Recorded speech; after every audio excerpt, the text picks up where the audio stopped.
പരിശുദ്ധ പരമ ദിവ്യകാരുണ്യത്തിന് ആരാധനയും സ്തുതിയും പുകഴ്ചയും ഉണ്ടായിരിക്കട്ടെ. ഈ നൂറ്റാണ്ടിലെ യൂത്തിന്റെ ഏറ്റവും നല്ല സാക്ഷ്യങ്ങളൊന്നാണ്. അങ്ങനെ തന്നെയാണ് തമ്പിട്ടിരിക്കണം. നിങ്ങളൊന്ന് അർത്ഥത്തിൻ്റെ സാക്ഷ്യം കേൾക്കണമേ. കാര്യം ഒരു മനുഷ്യൻ്റെ ഫ്ലക്ച്വേഷൻസ് വളരെ കൃത്യമായിട്ട് ഡെപ്പിറ്റ് ചെയ്യുന്നൊരു സാക്ഷ്യമാണത്. കാര്യം ഉടമ്പടി എടുത്താൽ തന്നെയും നമ്മൾക്ക് ഓരോരോ സ്വകാര്യമായ പിൻപിടുത്തങ്ങൾ, പിൻവലിക്കൽ ഉണ്ടായിക്കൊണ്ടിരിക്കും. അതിനെ കവർ ചെയ്തുകൊണ്ട് ഈ മനുഷ്യൻ എങ്ങനെയാണ് ഒരു വേട്ടപ്പട്ടിയെപ്പോലെ ദൈവം പിടിക്കണത്. കാര്യം നമ്മൾ ദൈവം ഉപേക്ഷിച്ചാലും നമ്മൾ ദൈവത്തെ ഉപേക്ഷിച്ചാലും ദൈവം നമ്മളെ ഇങ്ങനെ ഒരു വേട്ടപ്പട്ടിയെപ്പോലെ പിടിക്കും. അതുകൊണ്ടാണ് ഹൗണ്ട് ഓഫ് ഹെവനിൽ നമ്മൾ വായിക്കുന്നത്. അങ്ങനെ ഒരു പഴയ ഇംഗ്ലീഷ് പോയമാണ്.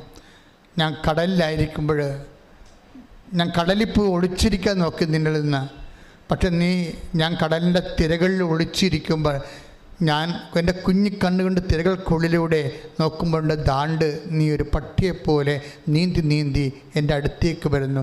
ഞാൻ എവിടെ പോയി ഒളിക്കുമെന്ന്. ദൈവത്തിൻ്റെ സ്നേഹത്തിൽ നിന്ന് ഓടി ഒളിക്കാൻ ഇടമില്ലാത്ത ഒരു ലോകത്ത് തന്നെയാണ്.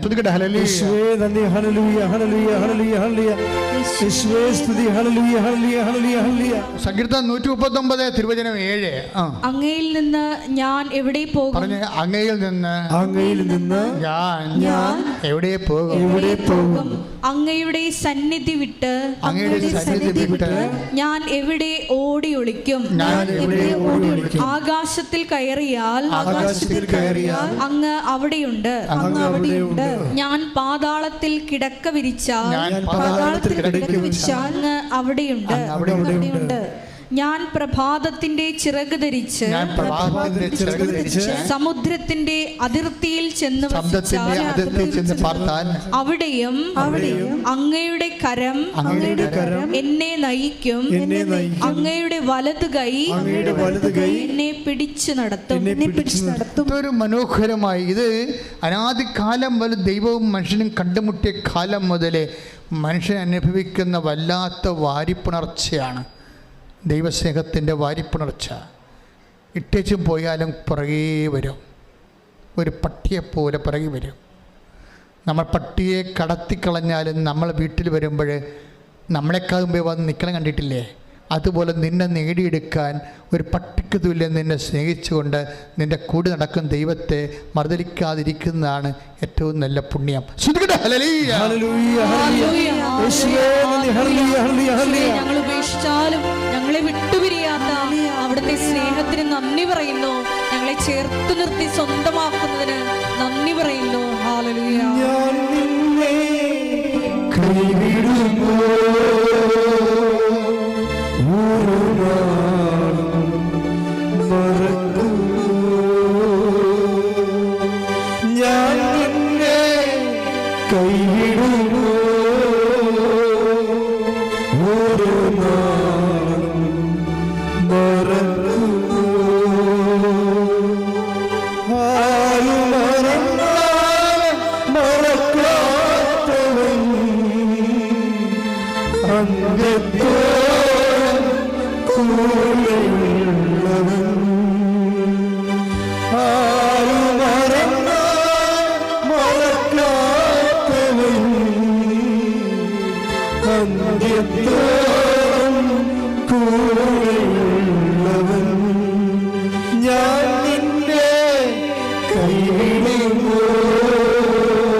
പരിശുദ്ധ പരമദിവ്യകാരുണ്യത്തിന്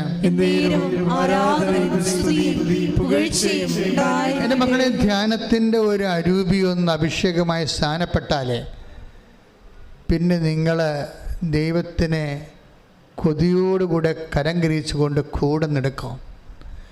കാര്യം അത്ര കണ്ട് ദൈവസ്നേഹമാണ് ഉടമ്പടിയിൽ ഓരോ മനുഷ്യരും ഓരോ ദിവസവും അനുഭവിച്ചുകൊണ്ടിരിക്കുന്നത്. പ്രാർത്ഥിക്കുക, കർത്താവേ കർത്താവേ ദൈവസ്നേഹം അനുഭവിച്ച ദൈവസ്നേഹം അനുഭവിച്ച എല്ലാ മനുഷ്യരെ പോലെ എല്ലാ മനുഷ്യരെ പോലെയും എന്നെയും അങ്ങയുടെ ആത്മബന്ധത്താൽ സ്നാനം ചെയ്യിക്കണമേ. ശ്രുതികട ഹല്ലേലൂയ. നിന്നെ സ്നേഹിക്കുവാൻ ഈ ആരാധനയിലൂടെ ഞങ്ങളെ അഭിഷേകം സ്വന്തമായിട്ടുള്ള ദൈവാനുഭവങ്ങൾ നൽകണമേ.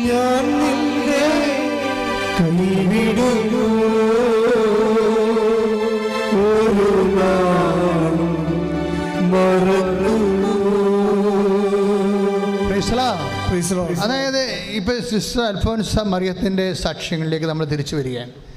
അൽഫോൻസ മറിയത്തിന് ഓരോരോ ഘട്ടം കഴിയുമ്പോഴും ഇവിടെ മെരിറ്റ് ടോർപ്പടയാണ് കാണാൻ പറ്റുക. ദൈവം എപ്പോഴും നമുക്കറിയാവുന്ന ഗ്രേസ് ദൈവത്തിൻ്റെ തൽഭവമോ തത്സമമോ ആണ്. ദൈവം ഒരു പേഴ്സണൽ പ്രസൻസിന് വേണ്ടി പകരം ഉപയോഗിക്കുന്ന വാക്കാണ് കൃപ എന്നുള്ളത്. കൃപ എന്ന് പറയുമ്പോൾ നോട്ട് ബൈ മെരിറ്റിലെ പറയും. എപ്പം നിങ്ങളുടെ മെരിറ്റുകൾ പോകുന്നുവോ അപ്പോഴാണ് സ്വാഭാവികമായിട്ട് നിങ്ങൾ ഗ്രേസ്ഫുള്ളായിട്ട് വരണത്.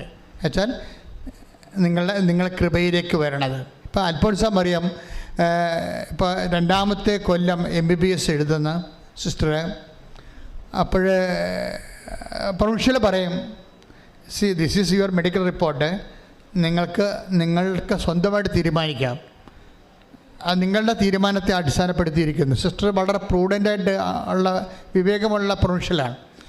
കാര്യം അത് ഒരു ദൈവവിളിയുടെ കാര്യമായതുകൊണ്ട് വളരെ ഭവ്യമായിട്ട് ഇടപെടും. It is your decision. നിങ്ങൾ സർവൈവ് ചെയ്ത് മുന്നോട്ട് പോകാൻ തീരുമാനിച്ചാൽ ഞങ്ങൾ നിങ്ങളുടെ കൂടെ അബൈഡ് ചെയ്യും.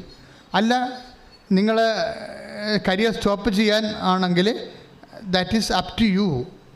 നല്ല ഡിസിഷൻ. അപ്പോൾ എന്ത് ചെയ്യും? പ്രൊഫഷണൽ അല്ലേ നമുക്ക്, ഇപ്പം നമ്മുടെ സുപ്പീരിയേഴ്സ് അല്ലേ ഞങ്ങളെ സംബന്ധിച്ചിടത്തോളം എപ്പോഴും ദൈവഹിതത്തിൻ്റെ ഒരു ചാനലെന്ന് പറയണത്.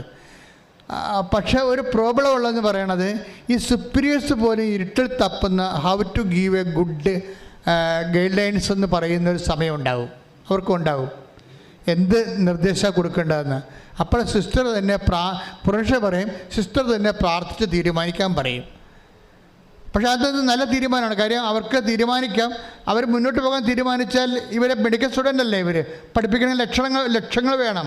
അത് മുടക്കാൻ ഗവൺമെൻറ് തയ്യാറാണ്. അതാണ് അതിൻ്റെ അർത്ഥം. നിങ്ങൾ സ്റ്റഡിയെ സപ്പോർട്ട് ചെയ്യുന്ന ഞങ്ങൾക്ക് പ്രശ്നങ്ങളൊന്നും ഇല്ലെന്ന് പറയും.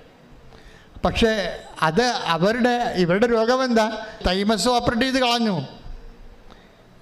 അത് 1 മാസം കഴിഞ്ഞപ്പോൾ തന്നെ വീണ്ടും റെസ്പിറേറ്ററി പ്രതിരോധത്തിലായി. ശ്വാസം മുട്ടൽ തുടങ്ങി IC കൊണ്ടുപോയിട്ട് ഇങ്ങനെ ICന്ന് പിന്നെ ഇറക്കിക്കൊണ്ട് വെന്റിലേറ്ററിൽ കൊണ്ടുപോകും. അപ്പോൾ തന്നെ തീർന്നെന്ന് പറയുമ്പോഴും ഇവരുടെ അമ്മ പറയും തീർന്നിട്ടില്ലെന്ന് പറയും. ഉടമ്പടി കിടക്കണില്ലേ? അതാണ് സംഭവം. സിസ്റ്ററിൻ്റെ അമ്മ പറയും എല്ലാവരും തീർന്നെന്ന് പറയും. ICന്ന് വെന്റിലേറ്ററിലല്ല പോണത്. അപ്പോൾ തീർന്നെന്ന് പറയുമ്പോൾ അമ്മ പറയും തീർന്നിട്ടില്ല മോളെ, ഉടമ്പടിയുണ്ട്. തീർന്നിട്ടില്ലെന്ന് പറയാൻ കൃപാസനം മാതാവ് ഉണ്ട് നമുക്ക്. അത് ജനകോടികളുടെ അനുഭവമാണ്. ഇന്ന് കൈയടിച്ച് ശ്രദ്ധിക്കട്ടെ.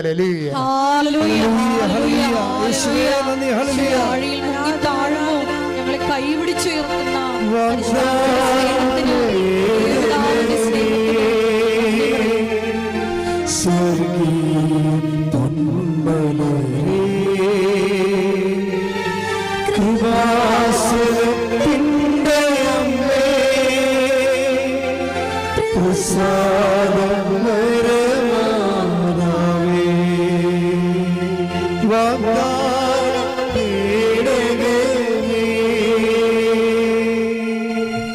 അപ്പോൾ സിസ്റ്റർ ഒരു പ്രാവശ്യം പ്രാർത്ഥിച്ചിട്ട് സിസ്റ്ററിൻ്റെ അമ്മ ഇങ്ങനെ പറഞ്ഞില്ലേ, മുന്നോട്ട് പ്രൊസീഡ് ചെയ്ത് നമുക്ക് പോകാം, നീ സന്യാസം ഉപേക്ഷിക്കേണ്ട, നീ മെഡിക്കലും പ്രൊഫഷനും ഉപേക്ഷിക്കേണ്ട, മുന്നോട്ട് പോകാം, മാതാവ് നമ്മളെ സഹായിക്കും. പക്ഷേ മാതാവ് നമ്മളെ സഹായിക്കുമെന്ന് പറഞ്ഞ് ഇരിക്കുമ്പോഴും നമ്മുടെ ജീവിതത്തിൽ അനുഭവിക്കുന്നത് നേരെ ഓപ്പോസിറ്റാണ്. കാര്യം ഇവിടെ വീക്കാണ്, ബോഡി വീക്കാണ്, അവർ തളർച്ചയാണ്, പഠിക്കാൻ പറ്റണില്ല, എക്സ്പോഷർ കിട്ടണില്ല. എക്സ്പോഷർ എന്ന് പറയണത് അവർക്കറിയാവില്ല, അവരുടെ ക്ലാസ്സിന് പറ്റുന്ന രീതിയിൽ സൈക്കോളജിയിലും സൈക്കോപത്തോളജിയിലും അതുപോലെ തന്നെ അനാട്ടമിയിലും ഒക്കെ എക്സ്പോഷർ ഉണ്ട്, എക്സ്പീരിയൻസ് ക്ലാസ് ഉണ്ട്. അതിനൊന്നും പോകാൻ പറ്റണില്ല. കിടപ്പാണ് എപ്പോഴും. ഈ കിടക്കണ ആളെങ്ങനെ പരീക്ഷ എഴുതണത്? എഴുതുന്ന ആളെങ്ങനെ മുന്നോട്ട് പോകണത്? അപ്പോൾ എല്ലാവരും കൂട്ടുകാരൊക്കെ പറയും how to do it better to discontinue. അല്ലാതെ നിനക്കിത് പൂർത്തിയാക്കാൻ പറ്റുമെന്ന് ചോദിക്കുമ്പോൾ ഇവൾ സ്വന്തമായിട്ട്, സിസ്റ്റർ സ്വന്തമായിട്ട് പറയും, ഈശോ നീ എന്നോട് പറഞ്ഞതല്ലേ മുന്നോട്ട് പോകാൻ. എനിക്ക് സങ്കടം തോന്നണം വല്ലാതെ. അതെൻ്റെ തോന്നൽ മാത്രമായിരുന്നു, അതോ നീയാണോ എന്നോട് സത്യമായിട്ടും പറഞ്ഞത് മുന്നോട്ട് പോകാൻ? എനിക്കിപ്പോൾ കര നീന്തിട്ട് കര പറ്റണില്ല. ഞാൻ മുങ്ങിപ്പോകാൻ പോലെ തോന്നുന്നത്. പുറകോട്ട് തിരിച്ച് നീന്താനും പറ്റണില്ല, മുമ്പോട്ട് നീന്താനും പറ്റണില്ല. നടുക്ക് കിടന്ന് വെള്ളം കുടിക്കുകയാണ് ഞാൻ. എന്ത് ചെയ്യും? അപ്പോഴെന്നോട് അതിൻ്റെ ഇടയ്ക്ക് വന്നിരിക്കുന്ന മോഡൽ എക്സാം. അപ്പോൾ ഈശോ പറയും, നിന്നോട് ഞാൻ പറഞ്ഞതല്ലേ ഞാൻ നിന്നെ സഹായിക്കാമെന്ന്. എന്താ പ്രശ്നം? മോഡൽ എക്സാം വരാൻ പോവുകയാണ്. അപ്പോഴും മോഡൽ എക്സാം എഴുതണം. അപ്പോൾ എഴുതണമെന്നുണ്ടെങ്കിൽ സ്വാഭാവികമായിട്ട് ഇവർ എഴുതാൻ പോകേണ്ടവർ. പക്ഷേ എഴുതിയിട്ട് കാര്യമില്ല. ഇവർക്ക് എഴുതിയിട്ട് കാര്യമില്ല. കാര്യം അവർക്ക് മെറിറ്റില്ലല്ലോ. അറ്റൻഡൻസ് അല്ല, മെറിറ്റില്ല ആദ്യം. കാര്യം അവരുടെ പഠിച്ചിട്ടില്ല അവർക്ക് എക്സ്പോഷർ ഇല്ല. അപ്പം മെറിറ്റ്, ഉടമ്പടിയുടെ ഭാഷ എന്താണ്? മെറിറ്റ് ഇല്ലെന്നുള്ളതാണ്. നോട്ട് ബൈ മെറിറ്റ് എന്നാണ്. നോട്ട് ബൈ മെറിറ്റ് എന്ന് വെച്ചാൽ പിന്നെന്താണ്? ഗ്രേസാണ്. ആദ്യം ഉടമ്പടി ബുക്ക് ഉണ്ടായ കാലത്ത്, ഉടമ്പടിയെക്കുറിച്ച് കർത്താവിൻ്റെ മുമ്പ് ഞാൻ ഇരിക്കണ കാലത്ത്, ആ വെളിപാടിൻ്റെ മൂർധന്യത്തിൽ ഈശോ പറഞ്ഞ വാക്കാണ് not by merit but by grace. ഇത് മെറിറ്റിലല്ല വർക്ക് ചെയ്യുന്ന മോനെ. ഉടമ്പടി ചെയ്യുന്നതിൻ്റെ കാര്യം ഗ്രേസ് വർക്കൗട്ട് ചെയ്യാനാണ്. അവിടെ മെറിറ്റ് ചിലപ്പോൾ 0 ആയിരിക്കും. മെറിറ്റ് ഇങ്ങനെ കുറഞ്ഞ് സിസ്റ്ററിന് 0 ആയിക്കൊണ്ടിരിക്കുകയാണ്. പക്ഷെ അപ്പോഴും കർത്താവ് എന്നോട് പറഞ്ഞല്ല മുന്നോട്ട് പോകാൻ. അപ്പം ഞാൻ മുന്നോട്ട് തന്നെ പോകുമെന്ന് പറഞ്ഞ് സിസ്റ്റർ പോയി ഇത് എഴുതും. എന്ത്? മോഡൽ എക്സാം എഴുതും. മോഡൽ എക്സാം എഴുതിയിട്ട് എൻ്റെ റിസൾട്ട് വരുമ്പോൾ ആ ബാച്ചിലുള്ള ഏറ്റവും കൂടുതൽ മാർക്ക് സിസ്റ്ററിന് കിട്ടും. അതെന്താണെന്ന് വെച്ച് കഴിഞ്ഞാൽ സിസ്റ്ററിന് മനസ്സിലാകത്തില്ല, ബാച്ചിനും മനസ്സിലാകത്തില്ല. ഇങ്ങനെ മനസ്സിലാകാത്ത ഒരു ജീവിതം ഉടമ്പടിയിലുണ്ട്. നിങ്ങൾ നോക്കിക്കണ്ട, ഈ ആളിൻ്റെ മാനസികാവസ്ഥയും ശാരീരികാവസ്ഥ നമുക്കറിയാം. അപ്പോൾ ഈ മോഡൽ എക്സാമിന് ബാച്ചുകാർക്ക് മനസ്സിലാകും സിസ്റ്ററിനെ നയിക്കുന്ന ഒരു ശക്തിയുണ്ട് സിസ്റ്ററിൻ്റെ കൂടെ. അത് അവരുടെ കഴിവിനേക്കാൾ ഉപരി ദൈവത്തിൻ്റെ കൃപയുടെ ഒരു ശക്തിയുണ്ട്. കാര്യം ഈ വിശ്വസിക്കുന്നതിൻ്റെ കൂടെ എപ്പോഴും അടയാളമുണ്ട്. കാര്യം വിശ്വസിക്കുന്നവർക്ക് വെച്ച് കഴിഞ്ഞാൽ വിശ്വസിക്കുക എന്ന് വെച്ച് കഴിഞ്ഞാൽ വിശ്വസിക്കാൻ പറ്റാത്ത സമയത്ത് വിശ്വസിക്കുന്നതിനാണ് വിശ്വാസം എന്ന് പറയണതേ. വെറുതെ അവിടെ അമേരിക്ക ഉണ്ട് ഇപ്പുറത്ത് ആഫ്രിക്ക ഉണ്ടെന്ന് വിശ്വസിക്കണമല്ല. വിശ്വസിക്കാൻ പറ്റാത്ത ഇരുട്ട് മാത്രമായിരിക്കുമ്പോഴും നമ്മൾ കർത്താവിൻ്റെ കൈകളുണ്ടെന്നും പറഞ്ഞുകൊണ്ട് കാലെടുത്ത് വെക്കുന്നതാണ് വിശ്വാസം എന്ന് പറയണത്. അതിന് വിശ്വാസമുണ്ട്, കർത്താവ് നമ്മളെ രക്ഷിക്കും എന്ന് പറയും. പണ്ട് ഞാനൊരു ദിവസം ഒരു സൈവർ എന്നൊരു മനുഷ്യന് പക്ക വെള്ളവടിയാണ്. പുള്ളിക്കാരൻ അവിടെ സൗദി അറേബ്യയിലെ മെയിൻ പരിപാടി വാറ്റായിരുന്നു. സൗദി അറേബ്യ ചാറ്റുചാര ഉണ്ടാക്കി അവർ പിടിച്ച് വെട്ടിക്കളും. പെടൽ വെട്ടി ഒരു വെള്ളിയാഴ്ച വെച്ച് പെടൽ വിട്ടും. പെടൽ വെട്ടുന്നതിന് പകരം അവൻ്റെ ജോലിയും കളഞ്ഞ് അവൻ അവിടെ നിന്ന് പോന്ന്. അവൻ്റെ വിസ എക്സ്പയറായി. അവൻ്റെ വിസ അവൻ്റെ ആളെ അക്കാമ അവർ പിടിച്ചു വെച്ച് ആളെ ഡീപ്പോർട്ട് ചെയ്തപ്പോൾ ഇവിടെ സൈവർ ഇവിടെ വന്നിരിക്കുകയാണ്. ഇപ്പോൾ എന്നോടത് ധ്യാനം കഴിഞ്ഞപ്പോൾ അന്ന് ഞാൻ രാത്രി 2 മണി വരെ ആൾക്കാരെ കാണുമായിരുന്നു. തപസ് ധ്യാനം നടക്കുന്ന കാലത്ത്. അപ്പോൾ എല്ലാവരെയും കണ്ടു പോയി. 3 മണിയായപ്പോൾ ഞാൻ വൈകുന്നേരം 6 മണിയോടെ നിൽക്കുന്ന ആൾക്കാരെ വെളുപ്പിന് 3 മണി വരെ ആയി. അപ്പോൾ എത്ര മണിക്കൂർ ഞാൻ നിന്നവിടെ. അപ്പോൾ അതിൻ്റെ കണ്ണും തലയും കറങ്ങി കാര്യം 6 മണിക്ക് ഞാൻ എത്ര കയറിയിട്ട് ഞാൻ വെളുപ്പിന് 3 മണി വരെ ഇവിടെ ഉണ്ട്. അവസാനം വരെയുള്ള ആൾക്കാരെ കണ്ട് തപസ്സിനെ കൂടി ആൾക്കാരെല്ലാം കണ്ട് പോകുമ്പോഴും ഇവൻ പോകാതെ അവിടെ നിൽക്കുകയാണ്. ഞാൻ സേവറിന് എനിക്ക് കഴിയാവുന്ന കാര്യം ഞാൻ തിരിച്ചു വിളിച്ചു. നിനക്ക് എന്നാ പറ്റിയെന്ന് ചോദിച്ചു. അവരിങ്ങോട്ട് വരണമില്ല പോണുമില്ല. അപ്പോൾ ഞാൻ പറഞ്ഞു നീ എന്താ? അപ്പോൾ ഇപ്പം ഞാൻ എവിടെ പോകാനാണ്? എന്നെ അവർ ഡീപ്പോർട്ട് ചെയ്ത് വിട്ടേക്ക് അക്കാമ പിടിച്ചു വെച്ചിരിക്കുകയാണെന്ന് പറഞ്ഞ്. എൻ്റെ കാശുമില്ലെന്ന് പറഞ്ഞു. നാട്ടിൽ നിൽക്കാൻ പറ്റണില്ല. നാട്ടിൽ ഞാൻ ഇപ്പോൾ ചെന്ന കടക്കാർ മൊത്തം നാട്ടിൽ വഴപ്പപ്പോൾ എൻ്റെ വീട് വളഞ്ഞ് കാണാം. ഇവൻ ഈ പ്രതികളെപ്പോലെയാണ്. അതായത് രാത്രി 12 മണിക്കേ വീട്ടിൽ കയറി ചേരത്തുള്ളൂ. കാര്യം അത്രയും ആൾക്കാരുടെ കടം മേടിച്ചിട്ടുണ്ട്. അപ്പോൾ അവർ വെളുപ്പിന് തൊട്ട് വൈകുന്നേരം തൊട്ട് ഇവൻ്റെ വീട്ടിൽ വന്നുകൊണ്ടിരിക്കും. ഇവൻ വീട്ടിലില്ലെന്ന് വിചാരിച്ചപ്പോൾ ആൾക്കാർ പോയിക്കൊണ്ടിരിക്കും. ഇത് വെളുപ്പിൽ നിന്ന് 4 മണി തൊട്ട് ആൾക്കാർ വരാൻ തുടങ്ങി. ഇവൻ വന്ന് കിടന്നിട്ടുണ്ടെങ്കിൽ ചടുവ പിടിക്കാൻ വേണ്ടി. അപ്പോൾ വീട്ടിൽ പോകാൻ പറ്റുകയില്ല, നാട്ടിൽ നിൽക്കാൻ പറ്റാത്തൊരവസ്ഥയാണ്. ഞാൻ എന്ത് ചെയ്യുമെന്ന് വിചാരിക്കും. അപ്പോൾ ഞാനാണെങ്കിൽ തലയും പൊട്ടി, എനിക്കിപ്പോൾ ബോധം കെട്ട് വീഴുവാൻ ഇല്ലെങ്കിൽ ഫെയിൻ്റായി പോകുന്നില്ല അറിയാൻ പാടില്ല. കാര്യം എനിക്ക് 6 മണിക്ക് കുർബാന ഉണ്ട്. ഇത് കഴിഞ്ഞിട്ട് ഞാൻ അവിടെ അമ്പലപ്പുഴ പള്ളി ഇരിക്കണമെന്ന്. അപ്പോൾ അവിടെ പോയി കുർബാന ചെല്ലണം. അപ്പോൾ അതിനെല്ലാം ആവതില്ല, പക്ഷേ എല്ലാവർക്കും പറ്റത്തില്ലല്ലോ. അപ്പോൾ ഇവിടം വരെ ഞാൻ നിന്നിട്ട് ഞാൻ നീ ഒരു പണി ചെയ്യും. ഞാൻ അന്ന് അമ്മയുടെ രൂപം ചെറിയ രൂപമാണ്. ആ രൂപം ഇവിടെ ഇരിപ്പുണ്ട്. ഞാൻ അമ്മയുടെ മുമ്പിൽ വന്നിട്ട് എൻ്റെ നെറ്റി നേരെ നിൽക്കാൻ പറ്റാതെ കാരണം നെറ്റി കൊണ്ടുവന്ന് അമ്മയുടെ നെഞ്ചിൽ വെച്ചിട്ട് പറഞ്ഞ്, നീ ഒന്നും ഇങ്ങോട്ട് തിരിച്ച് പറയരുത്, ഞാനിവനെ കയറ്റി പിടിക്കണമെന്ന് പറയും. അക്കാമ പിടിച്ച സ്ഥലത്തേക്ക്, അക്കാമ പിടിച്ചു വെച്ച സ്ഥലം, തൊഴിൽ ചെയ്യാനുള്ള പെർമിറ്റ് പിടിച്ചു വെച്ച സ്ഥലത്തേക്ക് ഇനി 19 ദിവസം കൊണ്ട് വിസ എക്സ്പയർ ആകാൻ. ഇവൻ ആ രാജ്യത്തിലോട്ട് ഞാൻ കയറ്റി പിടിക്കുകയാണ്. അമ്മയൊന്നും തിരിച്ച് എന്നോട് പറയരുതെന്ന് പറയും. കാര്യം തിരിച്ച് പറയുകയാണെങ്കിൽ അമ്മയ്ക്ക് ഒത്തിരിയേറെ യുക്തിപരമായ കാര്യങ്ങൾ ഇവനെക്കുറിച്ച്. ഇവൻ അവിടെ പോയി ചാരാൻ മാറ്റുന്ന പാർട്ടിയാണ്. ഇവന് ഒരു മെറിറ്റുമില്ല. അവനെ നമ്മൾ സ്പോൺസർ ചെയ്യാൻ പറ്റുമോ? സൗദി അറേബ്യ ഇപ്പോൾ ചാരാൻ മാറ്റുന്നവനെ ആര് സ്പോൺസർ ചെയ്യാനാണ്?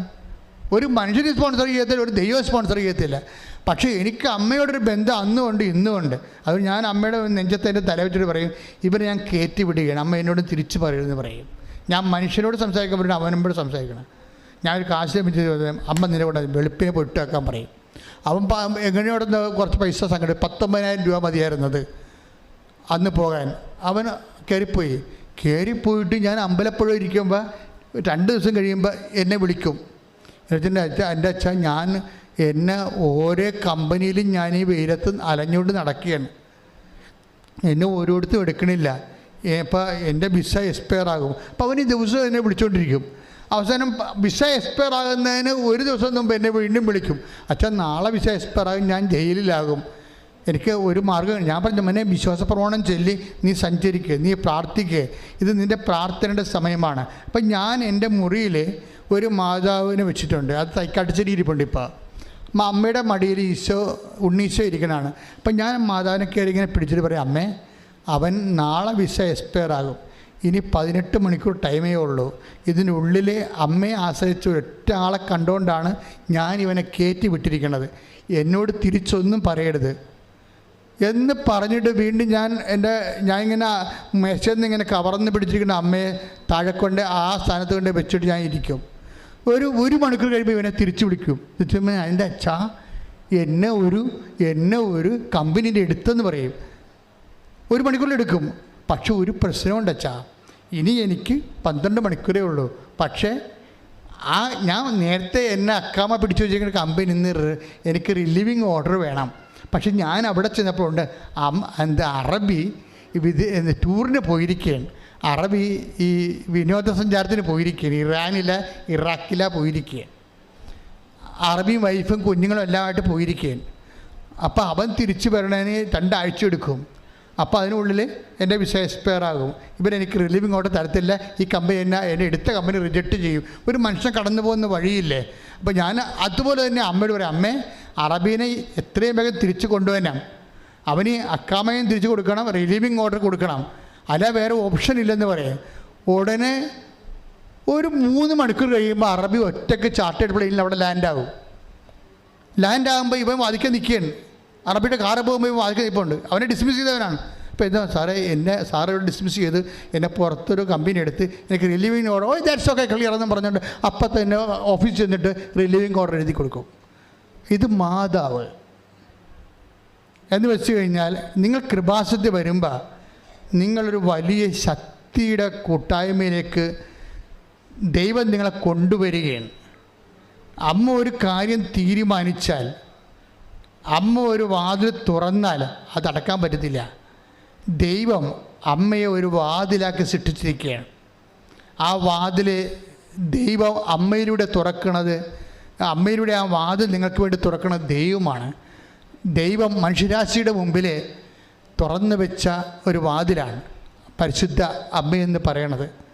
Take the word of God. ശ്രദ്ധിക്കട്ടെ. ഹല്ലേലൂയ ഹല്ലേലൂയ ഹല്ലേലൂയ ഹല്ലേലൂയ യേശുവേ നന്ദി. ഹല്ലേലൂയ ഹല്ലേലൂയ ഹല്ലേലൂയ ആരാധന. ഹല്ലേലൂയ ഹല്ലേലൂയ. തലമുറകൾ തോറും പാടും കൈയടിച്ചോണ്ട് പാടും.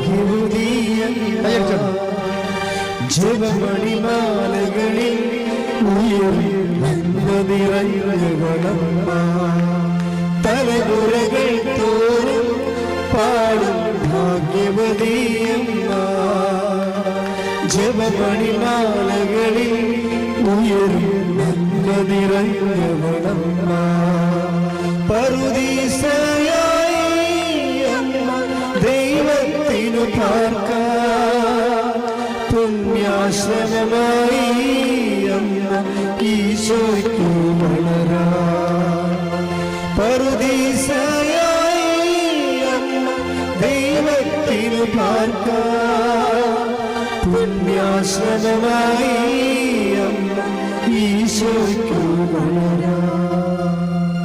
ഏശയ്യാ 22:22. ഏശയ്യാ 22:22. അവൻ തുറന്നാൽ ആരും അടയ്ക്കുകയോ അവൻ അടച്ചാൽ ആരും തുറക്കുകയോ ഇല്ല. Praise the Lord. അപ്പം ദൈവാനുഗ്രഹത്തിൻ്റെയും ഒരു പ്രതീകമായിട്ടാണ് ഈ വാതിൽ വെക്കണത്. വാതിൽ നമ്മൾ മാതാവിനെ കുറിച്ച് പറയുമ്പോൾ സ്വർഗത്തിൻ്റെ വാതിൽ നമ്മൾ പറയും. ദൈവം സ്ഥാപിച്ചിരിക്കുന്ന ഒരു വാതിലാണ്. അത് ദൈവമാണ് അടയ്ക്കുകയും തുറക്കുകയും ചെയ്യുന്നത്. നിൻ്റെ ജീവിതം അടഞ്ഞു പോയിട്ടുണ്ടെങ്കിൽ അത് തുറക്കുന്നത് പരിശുദ്ധ അമ്മയുടെ മാധ്യസ്ഥത്തിലാണ്. അതാണ് ഉടമ്പടി സാക്ഷ്യത്തിൻ്റെ പൊരുളെന്ന് പറയുന്നത്. സിസ്റ്ററിൻ്റെ കാര്യം തന്നെ എടുക്കാം. സിസ്റ്റർ പറയണതെന്ന് വെച്ചാൽ സിസ്റ്ററിന് മോഡൽ പരീക്ഷയ്ക്ക് ഇതേ മാർക്ക് കിട്ടിയല്ലോ അൽഫോൻസ മറിയത്തിന്. അപ്പം 4 കൊല്ലം നോക്കി ഈ രക്തസാക്ഷി പോവുകയാണ്. അതിജീവിച്ച് രക്തസാക്ഷി ലാസ്റ്റ് ഫൈനൽ എക്സാമിലേക്ക് പോകുമ്പോൾ ഒരു പ്രശ്നമുണ്ട്. എന്താ പ്രശ്നമെന്ന് വെച്ചാൽ സിസ്റ്ററിന് അഡ്മിഷൻ ഇല്ല, അത് അറ്റൻഡൻസ് ഇല്ല. അതാണ് ഇത്രയും ആൾ ആശുപത്രിയിലല്ലേ, 13 ടൈമും ആശുപത്രിയിലല്ലേ, മെറിറ്റില്ല. അവിടെ തന്നെ പരീക്ഷ എഴുതാനുള്ള മെറിറ്റില്ല. അപ്പോൾ അതുകൊണ്ട് സിസ്റ്റർ ചിന്തിക്കും 10,000 രൂപ അടച്ചാൽ പരീക്ഷ എഴുതാൻ പറ്റിയില്ലെങ്കിൽ അറ്റൻഡൻസ് ഇല്ലല്ലോ. അപ്പോൾ 10,000 രൂപ അടച്ചു കഴിഞ്ഞാൽ കാശ് പോകത്തില്ലേ. അപ്പോൾ അടക്കണോ, പൈസ അടക്കണോ വേണ്ടയോ എന്ന് ചോദിക്കുമ്പോൾ പരിശുദ്ധാത്മാവ് തന്നെ ഉള്ളിൽ നിന്ന് സിസ്റ്റർ പറയും, ഞാൻ നിന്നോട് പറഞ്ഞില്ലേ ഞാൻ നിൻ്റെ കൂടെ ഉണ്ടാകുമെന്ന്, പിന്നെ നിനക്ക് അടച്ചാൽ എന്താണെന്ന് ചോദിക്കും. അപ്പോൾ ആന്തരികമായ ഒരു ബോധ്യത്തിൽ സിസ്റ്റർ കൊണ്ട് 10,000 രൂപ അടച്ചിട്ട് അപ്പോൾ അതിൻ്റെ അടുത്ത പരീക്ഷ എന്താണ്, ഈ പരീക്ഷയുടെ എക്സാമിൻ്റെ ഒരു 10-30% അറ്റൻഡൻസ് ടീച്ചറിനുള്ളത്, സിസ്റ്ററിനുള്ളത്. പക്ഷേ ഈ പരീക്ഷ സിസ്റ്ററിന് ഈ അറ്റൻഡൻസ് നോക്കി 50% അറ്റൻഡൻസ്, 80% അറ്റൻഡൻസ് വേണം. അവർക്ക് 50% അറ്റൻഡൻസ് ഇല്ല. ഇത് എങ്ങനെ ഉണ്ടാക്കും? ഇല്ല, അവിടെ പോയിട്ടില്ലല്ലോ. നമ്മൾ എക്സ്പോഷർ പോയിട്ടില്ല, പ്രാക്ടിക്കലിന് പോയിട്ടില്ല, തിയറിക്ക് പോയിട്ടില്ല, ഒന്നിനും പോയിട്ടില്ല. ആ സമയത്തെല്ലാം വെന്റിലേറ്ററിൽ കിടക്കുന്ന ആൾ, അല്ലെങ്കിൽ ICUവിൽ കിടക്കുകയാണ്, അല്ലെങ്കിൽ ആശുപത്രി കിടക്കുകയാണ്, കെട്ടപ്പാണ് മൊത്തം. പിന്നെ എങ്ങനെയാണ് നമുക്ക് മെറിറ്റ് ഉണ്ടാകണത്? പക്ഷേ ഒരു സുപ്രഭാതത്തിൽ യൂണിവേഴ്സിറ്റിയുടെ കമ്പ്യൂട്ടറിൽ അടിച്ചു വരും സിസ്റ്ററിന് 80% അറ്റൻഡൻസ് ഒന്ന്. Praise the Lord.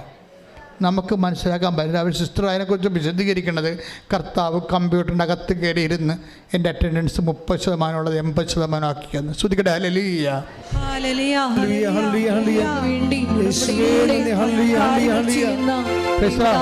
എൻ്റെ മക്കളെ, അതായത് ഇതാണ് ഒരു ഉടമ്പടിയുടെ ഒരു പോക്കെന്ന് പറയണത്. ദൈവത്തിന് പ്രധാനപ്പെട്ടത് നീയാണ് പ്രധാനപ്പെട്ടത്. നിനക്ക് വേണ്ടി എന്തും ചെയ്യുമെന്ന് പറയലേ. നിനക്ക് വേണ്ടി ജനതകൾ നൽകും, രാജ്യത്തിന് നിയമങ്ങൾ തിരുത്തും, എന്തും നിനക്ക് വേണ്ടി ചെയ്ത്, നിനക്ക് വേണ്ടി ശ്രുതിക്കട്ടെ. ഹല്ലേലൂയ. യേശുവേ നന്ദി. ഹല്ലേലൂയ, ഹല്ലേലൂയ, ഹല്ലേലൂയ.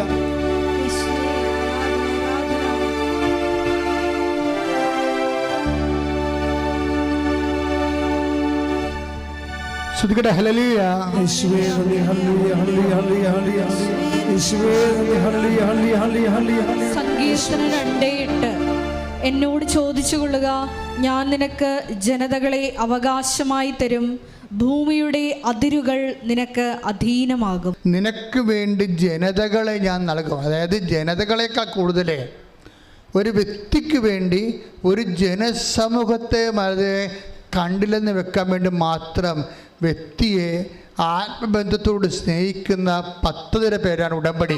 ശ്രുതികട്ടെ. ഹല്ലേലൂയ, ഹല്ലേലൂയ, ഹല്ലേലൂയ, ഹല്ലേലൂയ. യേശുവേ നന്ദി. ഹല്ലേലൂയ, ഹല്ലേലൂയ, ഹല്ലേലൂയ. ഉടമ്പടി പ്രാർത്ഥനയിൽ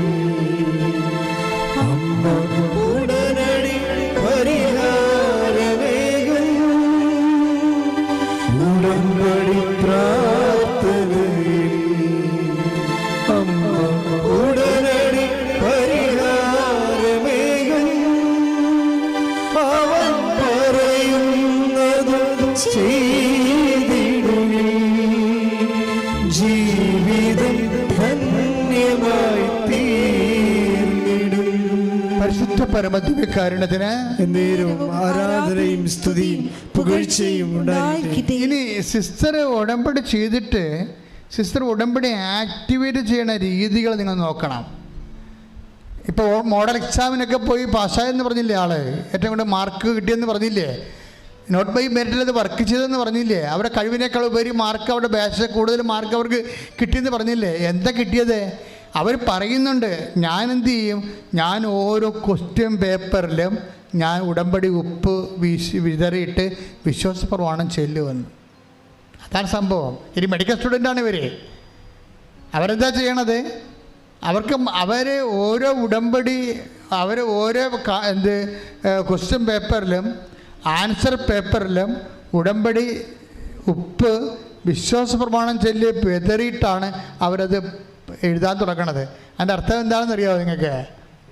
ഉടമ്പടി ഉപ്പ് എന്തിനാണ് വിതറണത്? ഞാനിവിടെ ആൾക്കാരോട് പറയും, സ്ഥലം കച്ചവടം വിൽക്കണില്ല, ജപ്തിയാണ്, വിൽക്കാൻ പറ്റണില്ല എന്നൊക്കെ പറഞ്ഞ സ്ഥലം ഞാൻ പറയും, നിങ്ങളെ വിശ്വാസ പ്രമാണം ചൊല്ലി ഉടമ്പടി ഉപ്പ് വിതരണം, വിശ്വാസ പ്രമാണം ചൊല്ലി ഉടമ്പടി ഉപ്പ് വിതരണം. അപ്പം ചില ആൾക്കാർക്ക് ഉടമ്പടി പ്രകാരം വിതറാൻ അറിയാം. ചില മന്ദബുദ്ധികൾ അവർ ഉടമ്പടി എടുത്ത് കാണത്തില്ല. അച്ഛനെ കാണുന്ന സീറ്റ് ഭാര്യയെടുക്കുന്ന എടുത്തിരിക്കണുണ്ടാവും. ഭാര്യനെ കൊണ്ട് ഉടമ്പടി എടുപ്പിക്കും, ഭാര്യനെ കൊണ്ട് ഉടമ്പടി എല്ലാം ചെയ്യിക്കും. കാര്യങ്ങളെല്ലാം ഉറുമ്പിനെ കൊണ്ട് കല്ലെടുപ്പിക്കണ പോലെ ഭാര്യനെ കൊണ്ട് ഉടമ്പടിയുടെ കാര്യങ്ങളെല്ലാം ചെയ്യിക്കും. ഇത് എന്നെ കാണാൻ വരുമ്പോൾ ഈ കണ്ടാമൃഗം വരും, ഭർത്താവ് എന്ന് പറഞ്ഞ സംഭവം വരും. അവൻ ഉടമ്പടിയായിട്ട് ഒരു ബന്ധം അവനില്ല. ഞാൻ അവനോട് പറയും, നിങ്ങൾ വിൽക്കാനുള്ള സ്ഥലത്ത് ഉടമ്പടി ഉപ്പ് വിതരണം, വിൽക്കാത്ത സ്ഥലത്ത് ഉടമ്പടി വിൽക്കുക, വിശ്വാസ പ്രമാണം ചെല്ലണം. എന്നൊക്കെ പറഞ്ഞിട്ട് പോകും. എനിക്കറിയാം ഇവന് ഉടമ്പടിയോട് ഒരു ബന്ധവുമില്ല. ആ പാവപ്പെട്ട സ്ത്രീയുടെ ഭർത്താവാണെന്ന് മാത്രമുള്ള ബന്ധമേ ഉള്ളൂ ഇവന്. ഇത് വർക്കൗട്ട് ചെയ്യത്തില്ല. അതുകൊണ്ടാണ് ഞാൻ ചോദിക്കുന്നത്, പരീക്ഷക്കാർ വരുമ്പോഴേ ഇപ്പം +2 +2 ഒക്കെ വരുന്നോണ്ടല്ല, വിശ്വാസികൾ ഒന്നും ഉടമ്പടി എടുത്തിട്ടില്ല, അവർക്ക് എടുക്കാൻ പറ്റത്തില്ല. പക്ഷേ ഒരു പ്രശ്നമുള്ളത്, ഒരു ഉത്തരവാദിത്തമുണ്ട്. അവർക്ക് വേണ്ടി എടുക്കുക അമ്മമാർ, അവരെ കൊണ്ട് ആ ഉടമ്പടി എന്താണെന്ന് പറയിപ്പിക്കണം, എന്താണ് ചെയ്യിക്കണം അവരെ കൊണ്ട്. അല്ലെങ്കിൽ അമ്മമാരിങ്ങനെ ഉടമ്പടി എടുത്തിട്ട് മക്കളെ മുന്തി തള്ളി നീലച്ചിട്ടുമായിട്ട് കയറ്റി അത് ആൾക്കാരെ നിർത്തിയിരിക്കുകയാണ്. എന്നിട്ട് വന്നിവിടെ നിൽക്കണ കാണാം.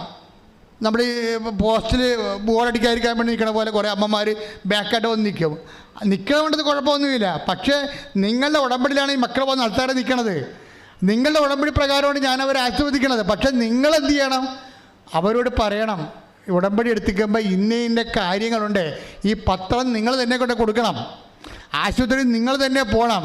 അല്ല തലയും കൊണ്ട് മാത്രം ഇങ്ങോട്ട് വന്നു കഴിഞ്ഞാൽ തബ്രാൻ ചിലപ്പോൾ നിന്റെ തലയും തൊട്ട് കൊണ്ടുപോയെന്ന് വരും. അപ്പോൾ ദൈവത്തിനെ ചൂഷണം ചെയ്യാൻ അനുവദിക്കരുത്. നടക്കത്തില്ല കാര്യങ്ങൾ, അത് വെക്കാൻ തേക്കണ പാണ്ടാകും. അപ്പം അതുകൊണ്ട് ഞാൻ ഈ ആൾക്കാരെ വരുമ്പോൾ വൃത്തിമനമായിട്ട് എല്ലാവരും ഉടമ്പടി എടുത്തവരായിരിക്കണം. ഇനി പിള്ളേരുടെ കാര്യത്തിൽ ഞങ്ങൾ തീരുമാനം എടുക്കാത്തത്, പിള്ളേർക്ക് വെളിവില്ലാത്തതുകൊണ്ട് അവർ ഉടമ്പടി ഗൗരവതരമായിട്ട് ആ ആന്തരികമായ ചൈതന്യം മനസ്സിലാക്കാത്തത് കൊണ്ടാണ് 18 വയസ്സ് വരെ ഉടമ്പടി എടുപ്പിക്കാത്തത്. പക്ഷേ അവരെ പ്രാർത്ഥിക്കണത് അവരുടെ അമ്മമാരുടെ ഉടമ്പടിയുടെ അടിസ്ഥാനത്തിലാണ്. പക്ഷേ അമ്മമാരെന്ത് ചെയ്യണം? അവരെ കൊണ്ട് ഉടമ്പടി വിധി പ്രകാരമുള്ള കാര്യങ്ങൾ പറഞ്ഞ് മനസ്സിലാക്കി ചെയ്യിക്കണം. സിസ്റ്റർ അമ്മയാണ് ഉടമ്പടി എടുത്തെങ്കിലും സിസ്റ്റർ അത് പാലിക്കുന്നുണ്ട് കൃത്യമായിട്ട്. അവർ ഉപ്പിട്ട് വിശ്വാസപ്രമാണം ചൊല്ലിയിട്ടാണ് ക്വസ്റ്റ്യൻ പേപ്പറും ആൻസർ പേപ്പറും വരെ എടുക്കുന്നത്. നമ്മളെന്താ ഉപ്പിടേണ്ട ഉദ്ദേശം എന്താ? എന്തിനാണ് ഉടമ്പടി ഉപ്പിടുന്നത്? ചില ചേട്ടന്മാർ ഞാൻ പറയും, നിങ്ങൾ തോട്ടത്തിൽ കൊണ്ടുപോയി തോട്ടത്തിൽ കൊണ്ടുപോയി ഉപ്പിട്ട് വിശ്വാസപ്രമാണം ചെല്ലാൻ പറയും. അവർ കൊണ്ട് ഉപ്പിടും. എങ്ങനെ? ഈ ഉറുമ്പ് പൊടി ഇടാൻ വേണ്ടി DDT ഇടത്തില്ലേ? ഉറുമ്പ് പോകാൻ വേണ്ടി DDT ഇടുന്ന പോലെയാണ് ചില ചേട്ടന്മാർ ഈ വിൽക്കാത്ത സ്ഥലത്ത് കൊണ്ട് ഉപ്പിടുന്നത്. അങ്ങനെയുള്ള പരിപാടിയല്ല ഇത്. ഇതിൻ്റെ അകത്ത് പറഞ്ഞ കർത്താവും നമ്മളും തമ്മിൽ ശാശ്വതമായ ഉടമ്പടി ആയതുകൊണ്ട് നമ്മൾക്ക് ഈ ഭൂമിയിൽ ഓഹരിയില്ലാതെ വരും. നമുക്ക് ഈ ഭൂമിയിൽ ഓഹരിയില്ലാതെ വരും. നമ്മുടെ കഴിവ്, ബുദ്ധി, ആരോഗ്യം. ഇപ്പോൾ ഒരു സ്ഥലത്തിന് വഴിയില്ല, ആ സ്ഥലം ആരെടുക്കാനാണ്? ഭൂമിയിൽ നമുക്ക് ഓഹരിയില്ല, നമുക്ക് മെറിറ്റില്ല. ബൈബിൾ പറയണത് മെറിറ്റിന് ഭൂമിയിലെ ഓഹരി എന്നാണ് പറയണത്. അതുകൊണ്ട് അഹറോനോട് പറയും, അഹറോൻ ഞാനും നീയുമായിട്ട് ഒരു ലവണ ഉടമ്പടിയാണ് ചെയ്തിരിക്കുന്നത്. കവനൻ്റ് ഓഫ് ദി സാൾട്ടാണ് ചെയ്തിരിക്കുന്നത്. കാരണം ഇസ്രയേലിൽ നിനക്ക് ഓഹരിയില്ല, ഞാനാണ് നിൻ്റെ ഓഹരി. അതാണ് നമ്മുടെ മെറിറ്റ് നഷ്ടപ്പെടുമ്പോൾ ദൈവമാണ് നമ്മുടെ മെറിറ്റ് എന്ന് നമ്മൾ ഉച്ചത്തിൽ പ്രഖ്യാപിക്കാൻ വേണ്ടിയാണ് നമ്മൾ ഒപ്പിടുന്നത്. അതെടുത്തേ സംഖ്യ 18-19 എടുത്തേ, ശ്രദ്ധിക്കട്ടെ. ഹല്ലേലൂയ ഹല്ലേലൂയ ഹല്ലേലൂയ ഹല്ലേലൂയ ഹല്ലേലൂയ യേശുവേ സ്തുതി. ഹല്ലേലൂയ ഹല്ലേലൂയ ഹല്ലേലൂയ ഹല്ലേലൂയ ഹല്ലേലൂയ യേശുവേ നന്ദി. ഹല്ലേലൂയ ഹല്ലേലൂയ ആരാധന. ഹല്ലേലൂയ. ആരാധന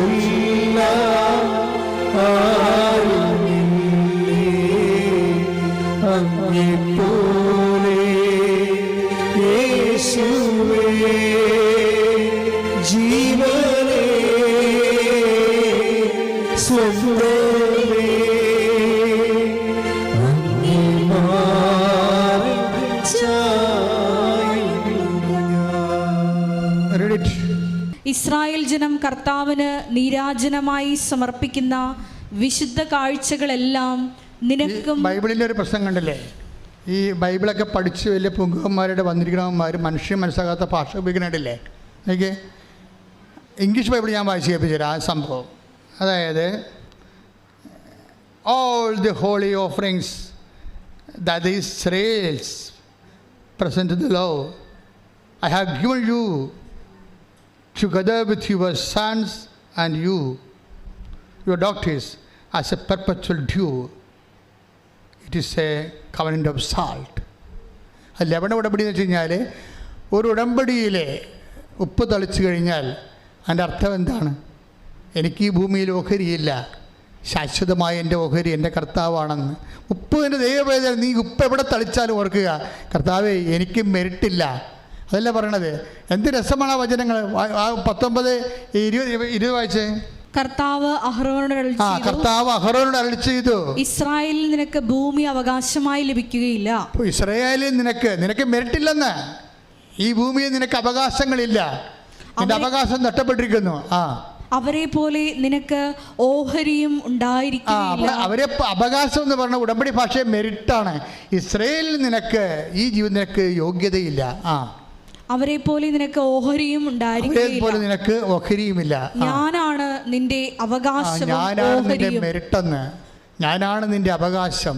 അപ്പോഴേ ഒരു സ്ഥലത്ത് കൊണ്ട് ഒപ്പിട്ട് കഴിഞ്ഞാൽ ദൈവമേ, ഭൗതികമായി ഈ പരീക്ഷ എഴുതാനുള്ള യോഗ്യത പോലും എനിക്കില്ല, നീയാണ് എൻ്റെ വിജയം, കർത്താവാണ് എൻ്റെ വിജയം. കർത്താവിൻ്റെ നാമത്തെ വിജയമായിട്ട് ആഘോഷിച്ചുകൊണ്ട് ഈ ഭൂമിയിലുള്ള എല്ലാവിധ കഴിവുകേടുകളെയും നമ്മുടെ അവകാശത്തെ അടിയറവ് വെച്ചുകൊണ്ട് ശാശ്വതമായ എൻ്റെ അവകാശം കർത്താവാണെന്ന് പ്രഖ്യാപിക്കുന്ന ഉടമ്പടിയാണ് ലവണ ഉടമ്പടി എന്ന് പറയുന്നത്. അതാണ് ഉടമ്പടിയിൽ ഏറ്റവും പ്രധാനപ്പെട്ടത്. 2 കാര്യം: ഉടമ്പടി തൈലവും ഉടമ്പടി ഉപ്പും.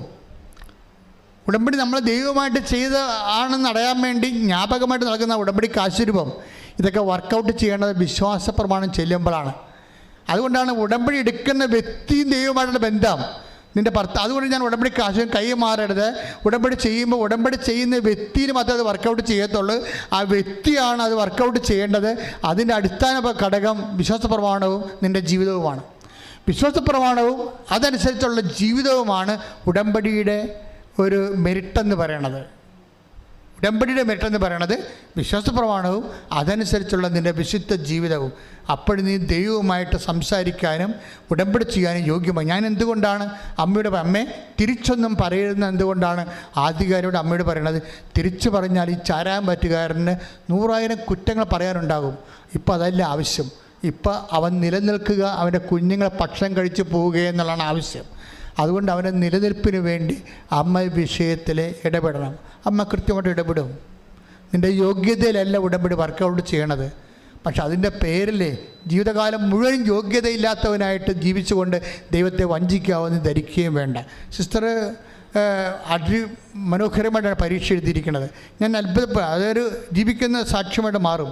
കാര്യം അവർ ആ 3 കൊല്ലം കടന്നു പോകുന്ന വഴികളിലൂടെ അവിടെ എല്ലാ കാലാവസ്ഥകളിലൂടെ അതിജീവിച്ചുകൊണ്ട് വിശ്വാസം നിന്നുകൊണ്ട് ദൈവത്തിൽ ആശ്രയിച്ചുകൊണ്ട് ദൈവത്തിൻ്റെ കൂടെയുള്ള സഞ്ചാരമാണ്. വേറെ ആരും അവരുടെ കൂടെ ഇല്ലായിരുന്നു, ദൈവം മാത്രം. ഉടമ്പടി ചില സമയത്ത് ദൈവം മാത്രമാകും നിൻ്റെ കൂടെ വരാൻ. അപ്പോഴാണ് ഉടമ്പടി റൈപ്പാകുന്നത്. എഴുന്നേൽക്കുക, സ്തുതിക്കട്ടെ. ഹല്ലേലൂയ, ഹല്ലേലൂയ, ഹല്ലേലൂയ, യേശുവേ നന്ദി, ഹല്ലേലൂയ, ഹല്ലേലൂയ, യേശുവേ സ്തുതി, ഹല്ലേലൂയ, ഹല്ലേലൂയ, ഹല്ലേലൂയ, ആരാധന, ആരാധന, ഹല്ലേലൂയ, യേശുവേ നന്ദി, യേശുവേ ആരാധന, ഹല്ലേലൂയ, സ്തുതിക്കട്ടെ. ഹല്ലേലൂയ, ഹല്ലേലൂയ, ഹല്ലേലൂയ, ഹല്ലേലൂയ, ഹല്ലേലൂയ, ഹല്ലേലൂയ, യേശുവേ ഹല്ലേലൂയ, യേശുവേ ആരാധന, ഹല്ലേലൂയ, ഹല്ലേലൂയ. ഈശോയെ കേട്ട വചനങ്ങൾക്ക്, തന്ന വചന വെളിപാടുകൾക്ക് നന്ദി പറയുന്നു. ഈശോയെ ഏത് സാഹചര്യത്തിലും അവരുടെ കൂടെ സഞ്ചരിക്കുന്ന അവിടുത്തെ സാന്നിധ്യത്തിന് നന്ദി പറയുന്നു. ഹല്ലേലൂയ, ആരാധന, ആരാധന, യേശുവേ നന്ദി, യേശുവേ ആരാധന, ഹല്ലേലൂയ. ചെയ്തൊരു നന്മയ്ക്ക് ഇന്നു നന്ദി ചൊല്ലുന്നു നന്ദിയോടെ ഞാൻ സ്തുതി പാടിടും എൻ്റെ യേശുനാഥ. എനിക്കായി ചെയ്തൊരു നന്മയ്ക്ക് ഇന്നു നന്ദി ചൊല്ലുന്നു. പ്രിയമുള്ളവരെ, കർത്താവ് നമ്മളോട് സംസാരിച്ച് ഉടമ്പടിയുടെ ബലങ്ങൾ, അതിനാശ്രയിക്കാൻ വേണ്ടിയുള്ള ആധ്യാത്മികമായ ആസ്തിബദ്ധതകൾ കർത്താവ് നമുക്ക് നൽകിക്കൊണ്ട് നമ്മളിപ്പോൾ രോഗസൗഖ്യ പ്രാർത്ഥനയിലേക്ക് പ്രവേശിക്കുകയാണ്. ഓൺലൈനിൽ പ്രാർത്ഥിക്കുന്നവരും ഇവിടെ പ്രാർത്ഥിക്കുന്നവരും ഇപ്പോൾ ശിരസിൽ കൈവച്ചുകൊണ്ട് അച്ഛൻ പ്രാർത്ഥിച്ച് തീരുന്നത് വരെ ആവർത്തിച്ച് വിശ്വാസപ്രമാണം ചൊല്ലിക്കൊണ്ടിരിക്കണം. വിശ്വാസപ്രമാണം അറിയാൻ പാടില്ലാത്തവരെ യേശുവെ സ്വസ്ത്രം, യേശുവെ സ്തുതി എന്ന് പറഞ്ഞുകൊണ്ട് യേശുവിനെ സ്തുതിച്ചുകൊണ്ടിരിക്കണം. അടിപ്പിട പോലെ വൈദാക്കാലം പോലെ ദൈവികമായ ശക്തി നമ്മളിലേക്ക് ആവശ്യിച്ചുകൊണ്ട് ഉച്ച മുതൽ ഉള്ളംകാൽ വരെ രോഗങ്ങളെ കർത്താവ് സൗഖ്യപ്പെടുന്ന സമയമാണ്. സ്തുതിക്കട്ടെ. ഹല്ലേലൂയ, ഹല്ലേലൂയ, ഹല്ലേലൂയ, യേശുവേ ആരാധന, ഹല്ലേലൂയ, യേശുവേ ആരാധന.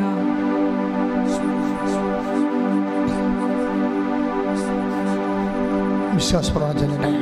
സർവശക്തനായ പിതാവും ആകാശത്തിൻ്റെയും ഭൂമിയുടെയും സൃഷ്ടാവുമായ ദൈവത്തിൽ ഞാൻ വിശ്വസിക്കുന്നു. അവിടുത്തെ ഏകപുത്രനും ഞങ്ങളുടെ കർത്താവുമായ ഈശോമിശിഹായിൽ ഞാൻ വിശ്വസിക്കുന്നു. ഈ പുത്രൻ പരിശുദ്ധാത്മാവാൽ ഗർഭസ്ഥനായി കന്യകാമറിയത്തിൽ നിന്ന് പിറന്ന് പൊന്തിയോസ് പീലാത്തോസിൻ്റെ കാലത്ത് പീഡകൾ സഹിച്ച് കുരിശിൽ തറയ്ക്കപ്പെട്ട് മരിച്ച് അടക്കപ്പെട്ട് പാതാളങ്ങളിൽ ഇറങ്ങി മരിച്ചവരുടെയിൽ നിന്ന് 3-ാം നാൾ ഉയർത്ത് സ്വർഗത്തിലേക്ക് എഴുന്നള്ളി സർവശക്തിയുള്ള പിതാവായ ദൈവത്തിൻ്റെ വലതുഭാഗത്തിരിക്കുന്നു. അവിടെ നിന്ന് ജീവിക്കുന്നവരെയും മരിച്ചവരെയും വിധിക്കുവാൻ വരുമെന്നും ഞാൻ വിശ്വസിക്കുന്നു. പരിശുദ്ധാത്മാവിലും ഞാൻ വിശ്വസിക്കുന്നു. വിശുദ്ധ കത്തോലിക്കാ സഭയിലും പുണ്യവാന്മാരുടെ ഐക്യത്തിലും പാപങ്ങളുടെ മോചനത്തിലും ശരീരത്തിൻ്റെ ഉയർപ്പിലും നിത്യമായ ജീവിതത്തിലും ഞാൻ വിശ്വസിക്കുന്നു. ആമേൻ. ഹല്ലേലൂയ, ഹല്ലേലൂയ, കർത്താവിന്റെ ഉന്നതമായ നാമത്തിന് സ്വസ്ഥം ഹല്ലേലൂയ, ഈശോ ആരാധന. കർത്താവിന്റെ വിശുദ്ധ പൗരോഹിത്യത്തെ മഹത്വപ്പെടുത്തണമേ കർത്താവേ. കർത്താവ് സഭയിലുള്ള സാന്നിധ്യം പ്രകടമാക്കണമേ കർത്താവേ. 38 വർഷം ഞാൻ അർപ്പിച്ച കൃപാന്റെ യോഗ്യതയാൽ കൃപാസ്ഥാനത്താറ് ജീവനോടെ പ്രത്യക്ഷപ്പെട്ട മാതാവിൻ്റെ മാധ്യസ്ഥത്തിൽ ഈ അൾത്താരയിൽ നടന്ന 10,000 ആരാധന ശക്തിയാൽ കർത്താവിന് തിരുമുറുപാടുന്ന വലതുകരം ഈ മകളുടെ ശിരസ് വെക്കണേ പ്രാർത്ഥിക്കുന്ന, ഈ മകൻ്റെ ശിരസ് വെക്കണേ പ്രാർത്ഥിക്കുന്ന കർത്താവ് ഉച്ച മുതൽ ഉള്ളംകാല് വരെ കർത്താവിൻ്റെ രക്തം പടരട്ടെ. എല്ലാ കോശങ്ങളിലും, എല്ലാ പേശികളിലും, എല്ലാ ഞരമ്പുകളിലും തന്തുക്കളിലും കർത്താവിൻ്റെ രക്തം പടരട്ടെ. സിസ്റ്റുകൾ, മുഴ, അതുപോലെ തന്നെ ത്വക്ക് രോഗങ്ങൾ കർത്താവ്, സർപ്പരോഗങ്ങൾ, അതുപോലെ തന്നെ വാതരോഗങ്ങൾ കർത്താവ്, ത്വക്ക് രോഗങ്ങൾ കർത്താവിൻ്റെ ഉന്നതമായ നാമത്തിൽ സഭയുടെ അധികാരത്തെക്കുറിച്ചിൻ്റെ അടയാളം ദൈവത്തിൻ്റെ ദൈവശക്തിയാൽ ഈശോയുടെ നാമത്തെ മാറിപ്പോകട്ടെ. കർത്താവെ സ്പർശിക്കണമേ. കർത്താവെ സ്പർശിക്കും. മുടി കൊഴിയുന്ന അസുഖങ്ങൾ, കണ്ണ് കാഴ്ചയില്ലാത്ത അസുഖങ്ങൾ, ചെവിടെ കേഴുക്കളുള്ള അസുഖങ്ങൾ, തൊണ്ടയ്ക്ക് അസുഖമുള്ള ടോൺസിലിൻ്റെ അസുഖങ്ങൾ, സ്പോണ്ടിലോസിൻ്റെ അസുഖങ്ങൾ, തൈറോയിഡിൻ്റെ അസുഖങ്ങൾ കർത്താവെ സ്പർശിക്കണം. പ്രാർത്ഥിക്കുന്ന ഈശോയെ ശ്വാസകോശങ്ങളുടെ അസുഖങ്ങളെ സ്പർശിക്കണം കർത്താവെ. ഈശോയെ വാദ്യരോഗികളെ സ്പർശിക്കണം കർത്താവ്. ഈശോയെ കർത്താവെ ഹൃദയത്തിലുള്ള അസുഖങ്ങൾ, ഹൃദയ ഞാടുകളുടെ അസുഖങ്ങൾ കർത്താവിൻ്റെ വിശുദ്ധമായ രക്തത്താൽ കൃത്യവും ശ്വാസകോശങ്ങളും പതിരയും കർത്താവിൻ്റെ നാമത്തെ കഴുകപ്പെരട്ടെ. യേശുവിൻ്റെ ഉന്നതമായ നാമത്തെ നടുവ് രോഗങ്ങൾ, അസ്ഥി രോഗങ്ങൾ, അസ്ഥിസന്ധികൾ, സന്ധിബന്ധങ്ങൾ, മാംസപേശികൾ, മരയിപ്പുകൾ യേശുക്രിസ്തു ഉന്നതമായ നാമത്തിൽ സഭയുടെ അധികാരത്തിൽ ഗർഭാശയ രോഗങ്ങൾ, മൂത്രാശയ രോഗങ്ങൾ യേശുക്രിസ്തു ഉന്നതമായ നാമത്തിൽ മാറിപ്പോകട്ടെ. ശ്രുതികട്ടെ. ഹല്ലേലൂയ ഹല്ലേലൂയ ഹല്ലേലൂയ. എല്ലാ രോഗങ്ങളും സുഖപ്പെട്ടുകൊണ്ട് ഈ ആരാധനയിലൂടെ അങ്ങയുടെ നാമം വീണ്ടും വീണ്ടും മഹത്വപ്പെടുത്തണമേ. Hallelujah hallelujah.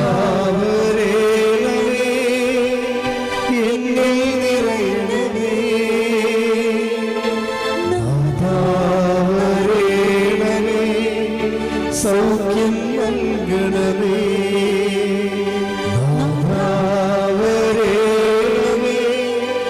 എന്നിൽ നിറയണമേ.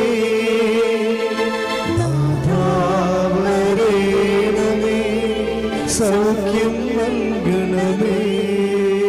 പരിശുദ്ധ പരമ ദിവ്യകാരുണ്യത്തിന് ആരാധനയും സ്തുതിയും പുകഴ്ചയും ഉണ്ടായിരിക്കട്ടെ. മക്കളെ, ജോലിയില്ലാത്തവരെ, വീടില്ലാത്തവരെ, വീട്ടിലേക്ക് വഴിയില്ലാത്തവരെ, വിദേശ രാജ്യങ്ങളിലെ ജോലി നഷ്ടപ്പെട്ടവർ, ജയിലിലായവർ, വിസ എക്സ്പയർ ആകാൻ പോകുന്നവർ,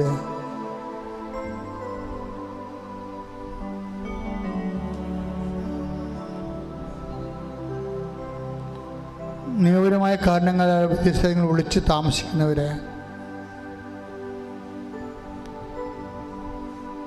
ജീവിത പങ്കാളി മക്കളെയും കൊണ്ടുപോകാൻ പറ്റാതെ വിഷമിക്കുന്നവരെ, നാട്ടിലെ ഓരോരോ കമ്പനികളിൽ ജോലി ചെയ്യുന്നവരെ, ജോലി നഷ്ടപ്പെട്ടവരെ, ഗവൺമെൻറ് ജോലിക്ക് വേണ്ടി പരീക്ഷയ്ക്ക് ഒരുങ്ങിക്കൊണ്ടിരിക്കുന്നവർ, പരീക്ഷയ്ക്ക് തോറ്റിട്ട് വീണ്ടും അറ്റൻഡ് ചെയ്യുന്നവർ, റീവാലുവേഷൻ കൊടുത്തിട്ടുള്ളവർ,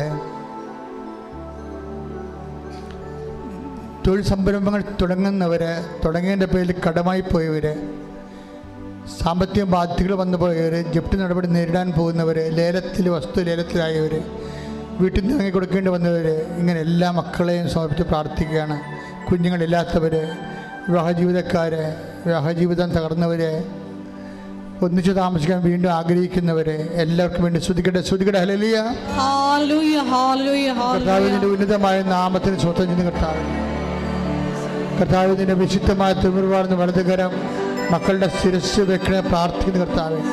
എൻ്റെ കർത്താവിൻ്റെ ഉന്നതമായ നാമത്തിൽ 38 വർഷം അർപ്പിച്ച കൃപായുടെ യുഗതയായ കൃപാസ്ഥാന ജീവനോടെ പ്രത്യക്ഷപ്പെട്ട മാതാവിൻ്റെ മാധ്യസ്ഥത്തിൽ പിതാവിൻ്റെയും പുത്രൻ്റെയും പരിശുദ്ധ നാമത്തിൽ നിൻ്റെ ജീവിത ദുരിതങ്ങൾ, ജീവിത തടസ്സങ്ങൾ യേശുക്രിസ്തുവിൻ്റെ നാമത്തിൽ മാറിപ്പോകട്ടെ. ശ്രുതികട ഹല്ലേലൂയ ഹല്ലേലൂയ ഹല്ലേലൂയ. ദുരിതങ്ങളും അങ്ങയുടെ ആരാധനയിൽ മഹത്വപ്പെടുത്തണമേ.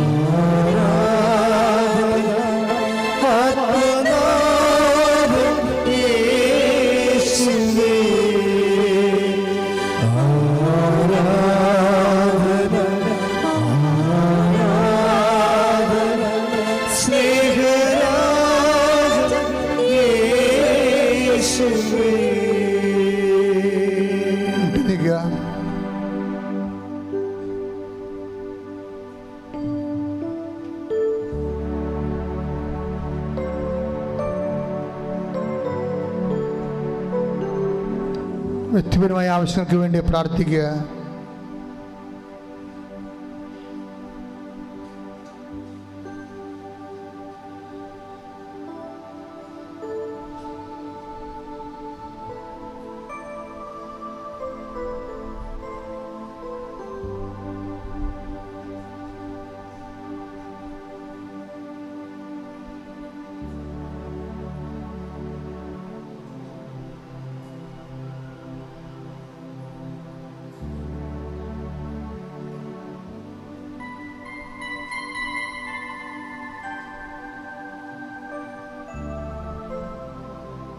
മുട്ടനിക്കുക. ആശീർവാദം.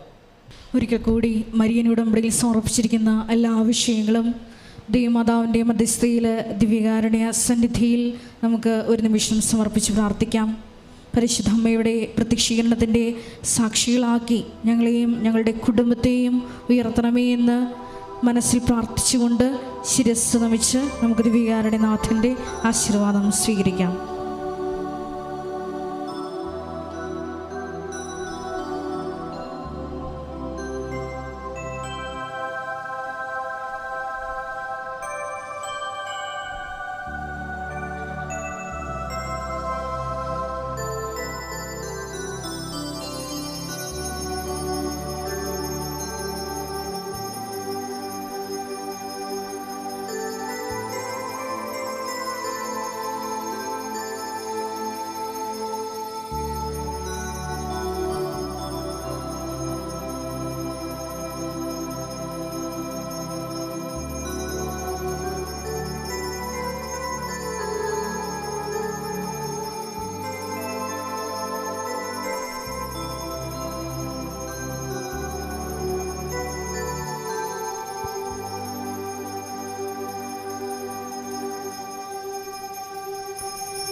പരിശുദ്ധ പരമമാ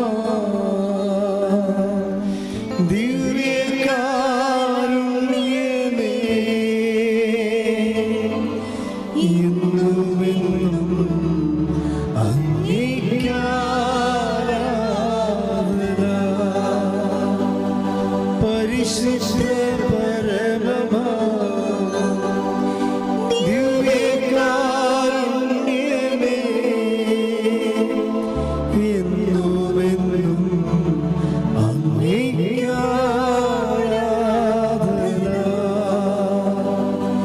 പരിശുദ്ധ പരമമാ ദിവ്യകാരുണ്യമേ,